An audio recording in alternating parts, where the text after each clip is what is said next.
문재인 정권 5년, 나라는 엉망진창이 되었습니다.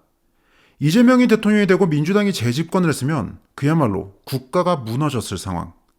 다행히도 아직 구군이 다 하진 않았는지 간신히 정권 교체에 성공했습니다. 의식 잃은 시한부 환자에게 산소호흡기가 달린 겁니다.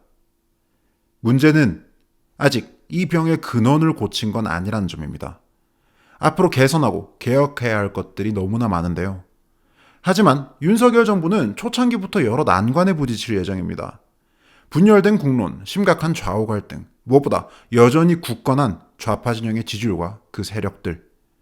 윤석열 대통령의 임기가 시작되면 이 좌파 진영은 한 목소리로 공세를 펼칠 겁니다. 그리고 그 과정에서 임기 초부터 윤석열 탓을 하며 공격할 거리들이 넘쳐납니다. 바로 문재인 정권이 쌓아놓은 똥들입니다. 제가 다소 강한 어조로 표현한 문재인의 실책들. 오늘은 정권이 바뀌면 윤석열 탓이 될 이 문재인의 실책들에 대해 알아보겠습니다.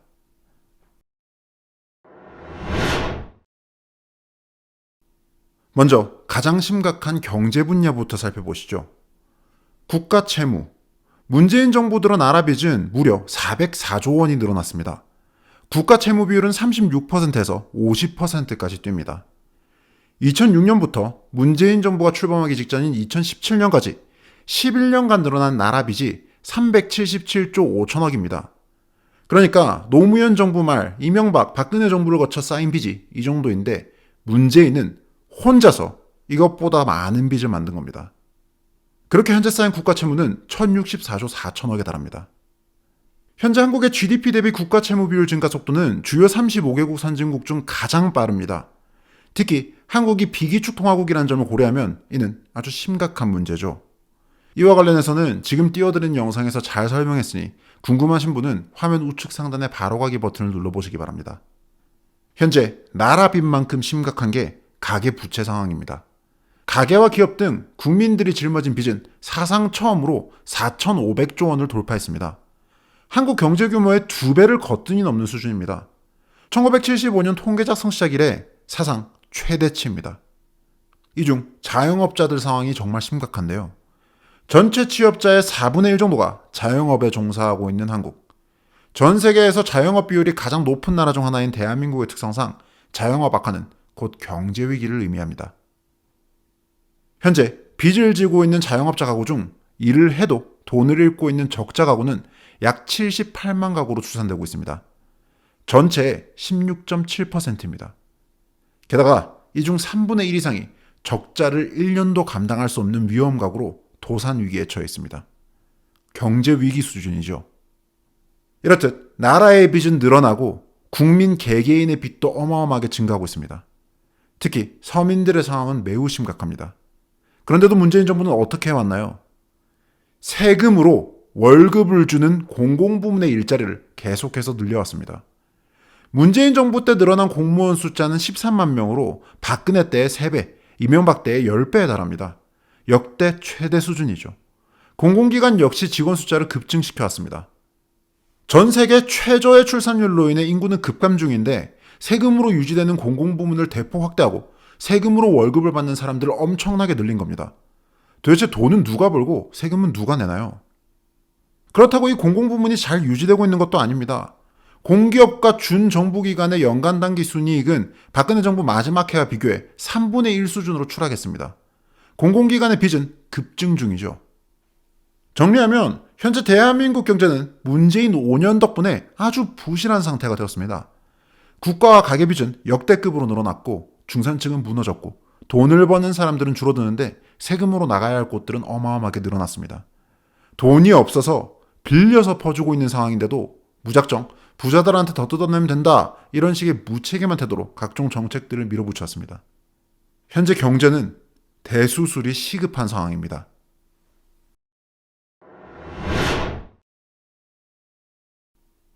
정치, 사회 분야 역시 심각한 위기에 빠져 있습니다.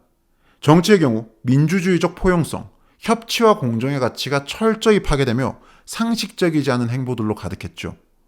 총선 승리 이후 국회에서 범여권 180석을 장악한 민주당 세력이 어떤 일들을 벌였나요?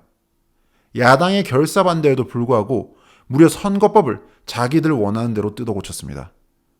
선거법이란 건 게임의 룰이기에 그간 의석수와는 관계없이 여야의 협의하에 개정되어 왔는데 사상 최초로 좌파 세력이 원하는 대로 룰을 바꿔버렸고 문재인 정권은 이를 지원해줬습니다. 그렇게 반발이 심했던 공수처 설치법이나 검경수사권 조정안 역시 통과 강행됐었죠. 이뿐만인가요?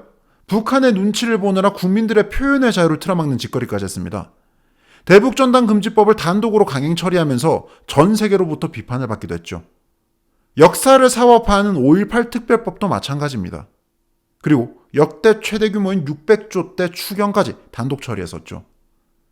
민주당은 이런 식으로 전례 없는 폭주를 해왔고 문재인은 대통령으로서 국민 전체를 위해 행동하기는커녕 이런 민주당을 직간접적으로 지원해왔습니다. 그걸로도 모자라 임기가 끝나기 직전인 지금도 이런 아집을 부리고 있습니다. 대선 시기였던 작년 11월 이후 임명된 공공기관장만 무려 7명입니다. 임기 말 알박기한 인사는 무려 59명에 달하죠. 52곳의 기관, 13명의 기관장, 고위간부 46명 등입니다. 이 중 71%가 윤석열 정부 절반에 이르는 기간 동안 자리를 지키고 있을 예정입니다. 문재인이 보여주고 있는 이런 행보는 차기 윤석열 정부의 큰 장애물이 될 겁니다.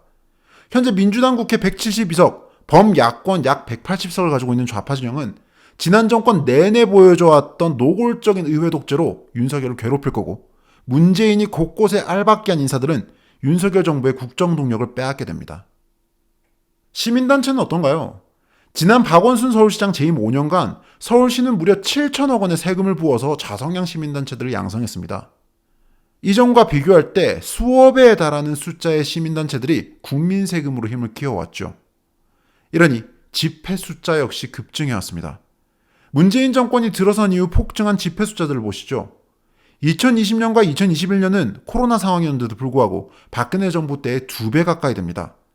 이들은 모두 윤석열 정권이 들어섬과 동시에 거리로 나서서 투쟁을 할 사람들입니다. 좌파 진영의 조직적인 움직임을 제외하고도 지난 5년간 사회 갈등 자체가 심각해졌습니다. 문재인의 갈라치기 정치 덕분이죠.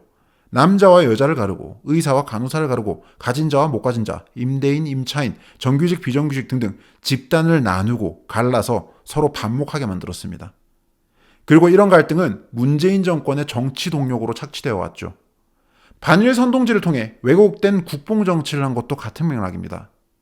국민들 대다수는 현재 한국 사회의 집단 간 갈등이 매우 심각하다고 생각하고 있습니다. 그리고 절반 이상이 문재인 집권 기간 동안 이런 갈등이 늘었다고 생각하고 있죠. 갈등과 분노가 넘치는 이런 사회는 어떤 정부가 들어서도 욕을 먹기 마련입니다. 문재인처럼 다른 희생양을 만드는 그런 선동 정치를 하지 않는 이상에는요.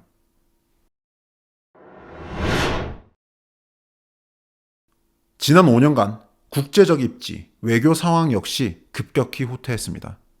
그 시작은 혈맹 미국과 우방국이자 자유진영의 이웃인 일본을 등지면서 시작되었죠.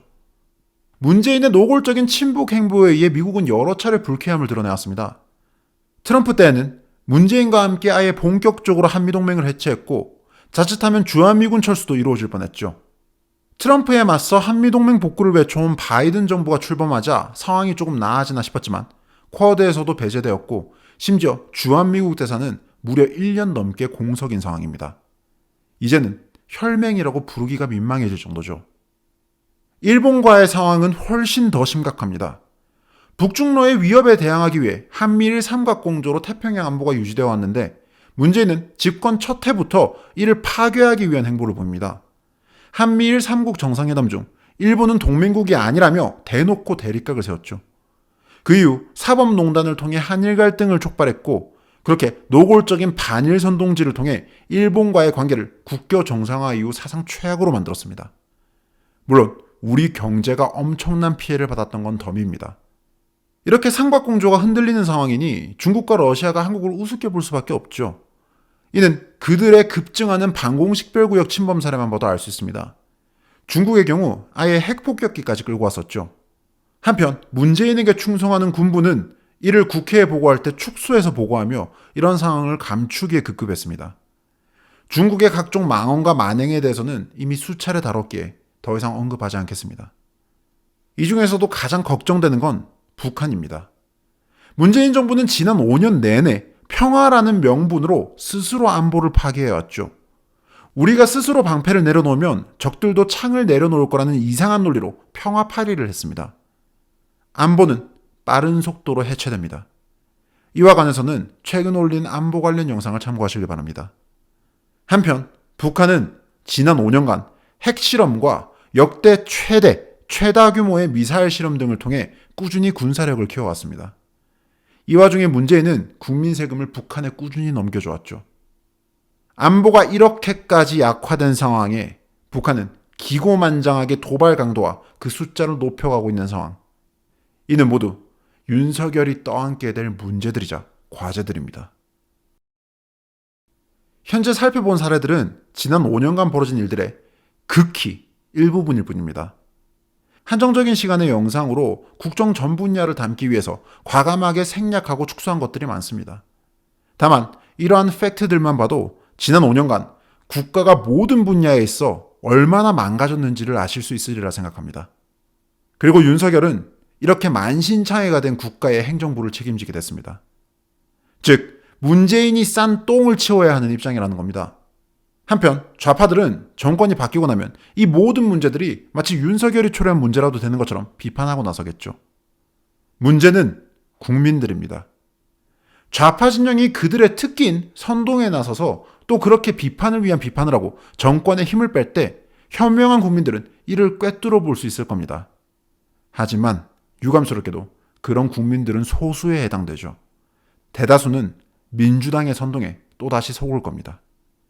그래서 우리의 역할이 중요합니다.